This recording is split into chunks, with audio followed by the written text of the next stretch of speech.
My name's Tinesha. I'm 17 years old. I'm in sixth form and I'm studying English, language and literature and psychology and sociology. I'm in foster care and I come from a mixed background of Black Caribbean and Black African, and I'm also Taurus. So I came into care around 7-8 years ago. I still remember that date because my little brother was turning 4 on the Sunday. We normally go to church and everyone in church does like a whole celebration. We cut the cake and like do prayers and stuff. So this whole situation of like coming into care was so unexpected.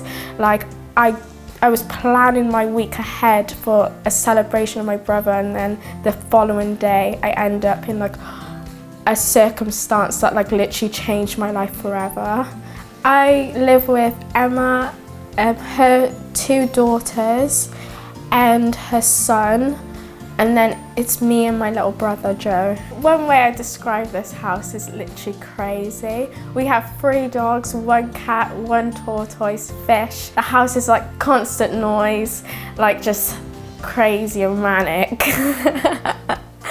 It was really difficult like coming into a family that like you don't feel like you belong and you don't feel like you're one of them. A good way to explain it is like I'm a completely different ethnicity from my my foster family and stuff, you know. Me and my little brother literally stand out like a sore thumb. We go shopping, people like automatically stare like, oh my God. One of the main challenges that I've had with my ethnicity and being in like a non-black like household is definitely my hair. All of my carers have been white and they're not used to my hair texture and they don't understand the like culture and like the historical significance of like my hair. Like in the Black community, my afro, my natural hair is like my crown. It's a representation of me, my ancestors and what they stand for. I'd go to school and my hair would be like all over the place. So from the ages 9 till 13,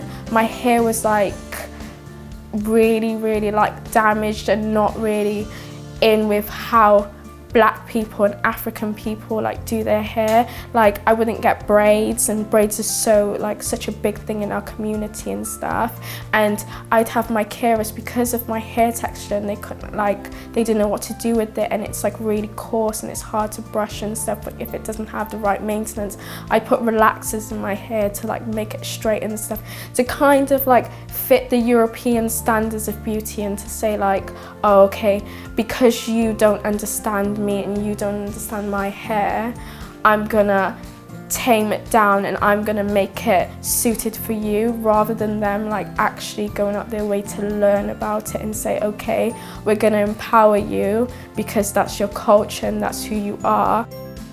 The longer we've been with Emma and her family, like they've started to understand our like ethnic differences. One of the main issues with ethnicity though in the house, which I kind of started to notice more with 2020 and the whole Black Lives Matter movement, with the media and with stereotypes anyways being like thrown around, a lot of people just tend to make assumptions and stuff of like, you know, different ethnicities and different cultures. There was some comments that like were made, obviously they didn't mean it with like ill intent, but there was like an issue. My foster family didn't understand the context of like racism and how it impacts me and my little brother like in the future and stuff, and it came with like a lot of education, and I had to like really explain to them that like just because you don't experience how I felt like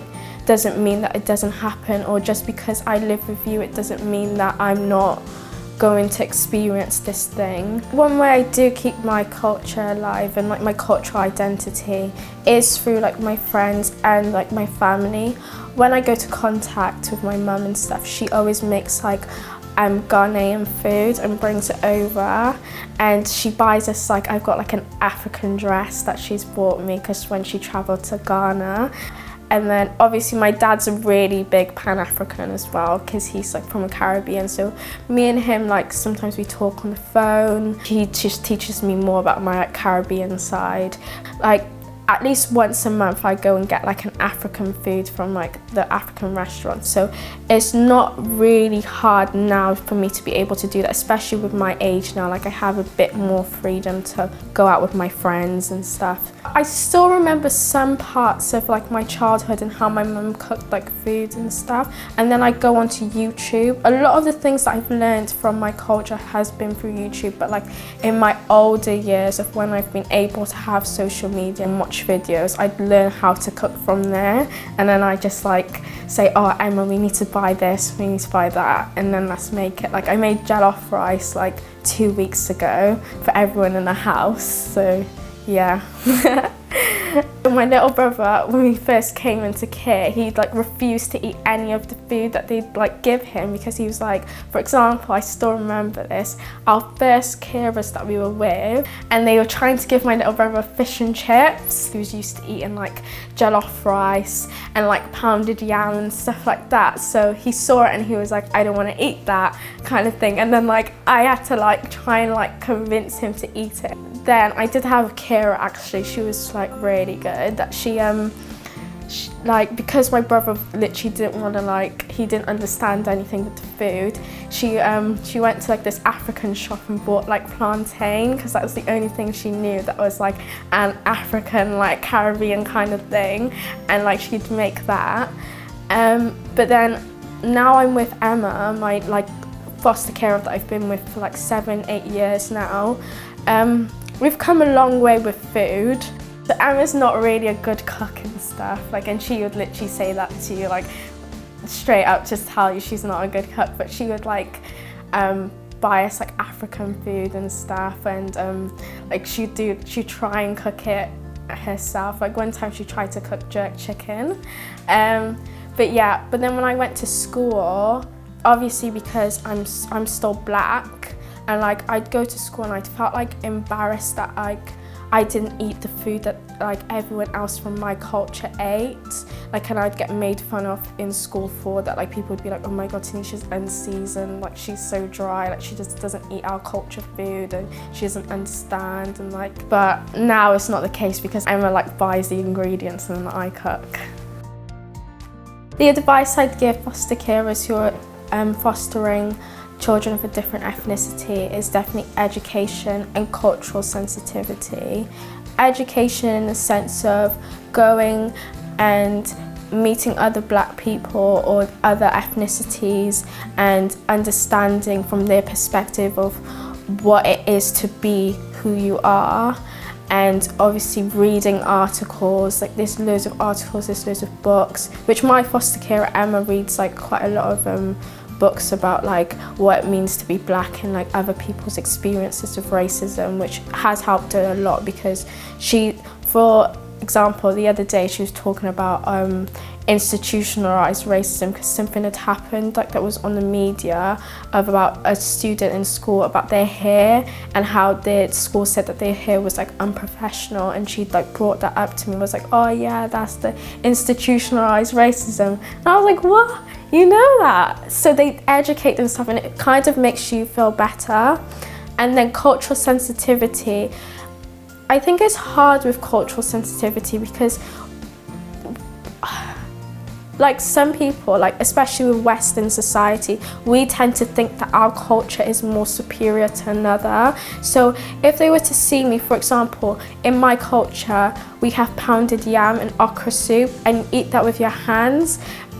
With like Western society, eating with your hands tends to be like, oh my god, that's dirty, except if it was chips or burgers or something. So like, it's about, oh, okay, they're eating with their hands with that food, but I can't say, oh my god, no, what are you doing? You've just got to be sensitive and say, no, that's their culture, I can't comment because it's a sensitive thing. For a foster child that is of a different ethnic minority and stuff, I think it's so important for us to be like compassionate towards our carers. Like, if we can clearly see that they're trying to you know, help us in this difficult circumstance. Like, we do need to realise that, okay, they may not get it perfect, but at least they're trying. And that's so important, because at times I do feel like, oh, I'm being a bit harsh on M1. I'm saying, oh, like, you know, this isn't really right and stuff like that. But we do need to hold compassion. Like, when she made that jerk chicken and it was like so bad, I couldn't even like really say like, oh, that was like not nice. But I just thought, she's trying.